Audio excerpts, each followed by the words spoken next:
मौजूद रहिएगा। सदर डिस्ट्रिक्ट बार इस्लामाबाद कैसर इमाम साहब हमारे साथ मौजूद हैं। कैसर साहब, बहुत शुक्रिया सर, ARY को आपने वक्त दिया। सर, एक मरतबा फिर से वही मामला, तोशाखाना फौजदारी कार्रवाई का केस काबिल समाअत करार देने का सेशन कोर्ट का जो फैसला है वो कालादम करार दे दिया गया है। आप इसे कितना बड़ा रिलीफ देखते हैं चेयरमैन PTI के लिए?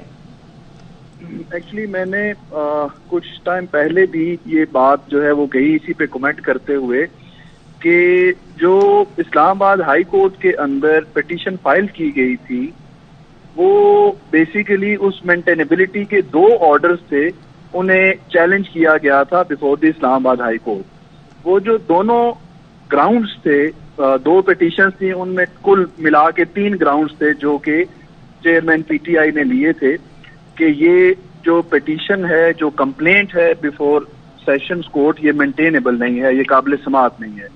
उनके ऊपर जो फैसला दिया था, जो ट्रायल कोर्ट है, सेशंस कोर्ट है, उसके हवाले से हाई कोर्ट ने ये कहा कि ये जो पॉइंट्स रेज किए गए हैं इनको प्रॉपरली एड्रेस नहीं किया गया, इनको सही तरीके से इनके ऊपर अदालत ने अपना जो फैसला है वो तहरीर नहीं किया इन नुकात के ऊपर। लिहाजा अदालत ने वो फैसला कलअदम करके वापस भिजवा दिया ट्रायल कोर्ट को कि आप इन जो दरखास्तें इनकी दोबारा समाअत करके दोबारा फैसला तहरीर करें। तो हम कानून की जुबान में इसे कहते हैं कि किसी फैसले को नीचे वाली अदालत का जो फैसला है उसको अपीलेट कोर्ट रिमांड कर देती है, वापस भिजवा देती है कि अपने पिछले फैसले को सेटिसाइड कर दिया और दोबारा इन्हीं दरखास्तों को ये समझा जाए कि ये इस वक्त भी ज़ेरे समाअत हैं और इनके ऊपर दोबारा फैसला किया जाए। अच्छा, ये भी बता दीजिएगा जिस तरीके से जज की फेसबुक पोस्टों का जो मामला है FIA को तहकीकात के लिए भेज दिया गया है और 10 रोज में FIA से फेसबुक पोस्टों पर रिपोर्ट भी पेश करने का कहा गया है। अगर वो रिपोर्ट पेश की जाती है उसके बाद इस पे फिर क्या आप देखते हैं, क्या कार्रवाई होगी? असल में वो जो मामला है वो बिल्कुल इस मेंटेनेबिलिटी के या जो काबिल समाअत होने का जो मामला है इससे मुख्तलिफ है। इस्लामाबाद हाई कोर्ट के अंदर तोशाखाना का जो मामला है इस हवाले से मुख्तलिफ पिटीशन फाइल हुई थी।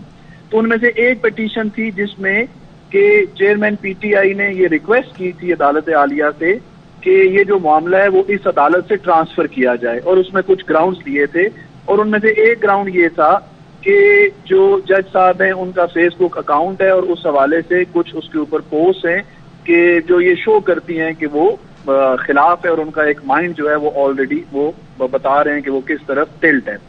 तो उस हवाले से भिजवाया गया कि FIA जो है वो इसके ऊपर रिपोर्ट करे कि इसकी ऑथेंटिसिटी क्या है, ये दुरुस्त है या नहीं है।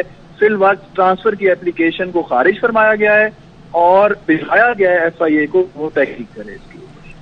ठीक। अच्छा कैसर साहब, ये कहिएगा अब इस्लामाबाद हाई कोर्ट के फैसले की रोशनी में सेशन कोर्ट में कार्रवाई किस तरह से आगे बढ़ेगी? क्या नए सिरे से तमाम कार्रवाई अमल में लाई जाएगी? क्या नए सिरे से दलाइल और इस्तफसार होंगे? नहीं, मेरा ये ख्याल है कि कानूनी तौर पर जो प्रोसीडिंग्स हुई होती है एक तो वो प्रोटेक्टेड होती है, उसको इस फैसले की वजह से वो नल एंड वॉइड नहीं हुई, वो गलत करार नहीं दी गई जो ट्रायल की प्रोसीडिंग्स है, इसलिए वो प्रोटेक्टेड है। दूसरी बात यह है कि मेंटेनेबिलिटी का जो सवाल है, जो कि अदालत के सामने ये कंप्लेंट काबिल जो है वो समाअत है या नहीं है, वो अगर अदालत इस नतीजे पर पहुंचती है कि वो काबिल समाअत नहीं है जो ट्रायल कोर्ट है, तो वो लाजमी बात है इस कंप्लेंट को खारिज करेगी। जब खारिज करेगी तो वो जो सारी प्रोसीडिंग्स ऑलरेडी हुई हैं वो सारी खत्म हो जाएंगी ऑटोमेटिकली इसी ऑर्डर के साथ। और अगर अदालत इस नतीजे पे दोबारा पहुंचती है कि वो काबिल समाअत है, तो जो कार्रवाई वो पहले कर चुके होंगे वो कानून के मुताबिक वो एज इट इज दुरुस्त तस्वुर की जाएगी। ठीक। अच्छा कैसर साहब, एक तो इस्लामाबाद हाई कोर्ट की जानिब से ये कहा गया कि सेशन कोर्ट दोबारा से सुने और फिर फैसला करे, दूसरी जानिब ये मामला FIA तक भी चला गया है। अगर तो FIA की जो भी रिपोर्ट आती है और उसमें जो जज हैं उनकी जानिब से बाइस्ड होने का तासुर मिलता है, तो फिर क्या रह जाएगा, इस सब का असर क्या होगा? देखिए, इसके रिजल्ट में तो यही होगा कि अगर ये चीज आती है तो फिर इस मामले को जो है वो ट्रांसफर किया जाएगा किसी दूसरी जगह पे, जो अदालत जिस तरह मुनासिब समझेगी। लेकिन उस ट्रांसफर करने से भी जो कार्रवाई ऑलरेडी हो चुकी है, फिर उसके हवाले से ये क्वेश्चन अराइज होगा कि उसको इंटैक्ट रखा जाए, वो इसी तरह रहेगी। जो कि मेरा ये ख्याल है कि जब भी ट्रांसफर की जाती है कोई, तो उससे पहले की कार्रवाई जो कानून की नजर में वो दुरुस्त होती है और उसे इंटैक्ट रखा जाता है। अच्छा कैसे साहब, सेशन कोर्ट में भी समाअत हो रही थी, वहां से कुछ अपडेट्स आई हैं, वो आपसे शेयर करूंगा, फिर सवाल करूंगा। सेशन अदालत ने केस की समाअत कल 8:30 बजे तक मुलतवी कर दी और जज हुमायूं दिलावर ने मुलजिम के वकील दरख्वास्त के काबिल समाअत और ऑथराइजेशन पर कल दलाइल दें, ये जज ने कहा है। इस पे आप कहें कल ये वो तो समाअत करेंगे 8 बजे?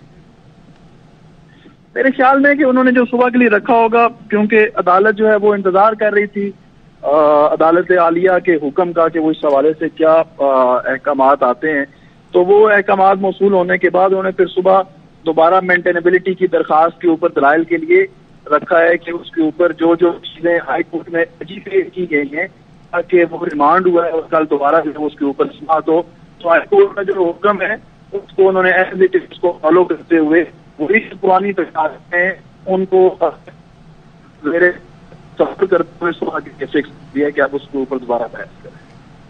ठीक है कैसर इमाम साहब, आपके वक्त का बेहद शुक्रिया। तोशाखाना फौजदारी कार्रवाई का केस काबिल समाअत करार देने का सेशन कोर्ट का फैसला कालादम करार दे दिया गया है। इस्लामाबाद हाई कोर्ट की जानिब से 15 सफ़ात पर मुश्तमिल तफसीली फैसला जारी कर दिया गया है, जिसमें कहा गया है कि सेशन कोर्ट दोबारा सुनकर फैसला करे और ये भी कहा गया है कि एडिशनल सेशन जज हुमायूं दिलावर ही केस सुनेंगे। इस्लामाबाद हाई कोर्ट का हक दिफा बहाल करने की दरखास्त पर आइंदा हफ्ते के लिए नोटिस जारी कर दिया गया है। इसी बात करेंगे मारूफ कानूनदान खालिद रांझा साहब इस वक्त हमारे साथ